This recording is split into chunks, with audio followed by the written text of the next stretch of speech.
Let's explore the powerful mathematical tool known as the Laplace transform. A Laplace transform converts a function of time f of t into a function of complex frequency s, denoted as fs. This transformation maps functions from the time domain to the frequency domain, or s domain. The Laplace transform is formally defined by this integral formula, where s is a complex number with a real part sigma that controls convergence and an imaginary part omega that represents frequency. One of the most powerful applications of Laplace transforms is converting differential equations into algebraic equations. For example, this second-order differential equation transforms into this algebraic equation in the s domain, which can be simplified to a polynomial in s multiplied by ys. Notice how derivatives in the time domain become simple multiplications by s in the frequency domain. Let's visualize how a signal changes when we apply a Laplace transform. Here, we have the time domain on the left and frequency domain on the right. A damped sine wave in the time domain transforms into specific frequency components in the frequency domain.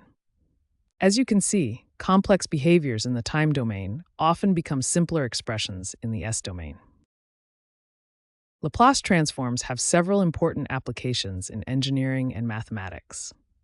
They're used for solving differential equations, analyzing linear time-invariant systems, control systems design, signal processing, and circuit analysis. The key benefits include converting differentiation operations to simple multiplication and converting convolution to multiplication in the s domain.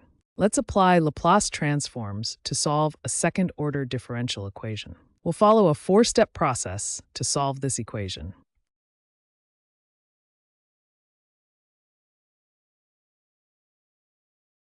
The first step is to apply the Laplace transform to each term in our differential equation. When we apply these formulas to our differential equation, we get this expression in the s domain. In step 2, we substitute our initial conditions, y of 0 equals 1 and y prime of 0 equals 0.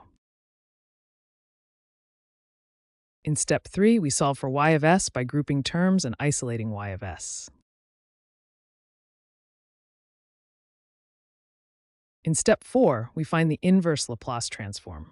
First, we use partial fractions decomposition.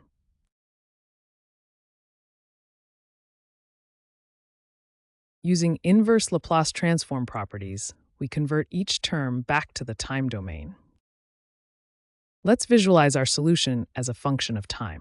This is the graph of our solution y of t equals 3e to the negative 2t minus 2e to the negative 3t.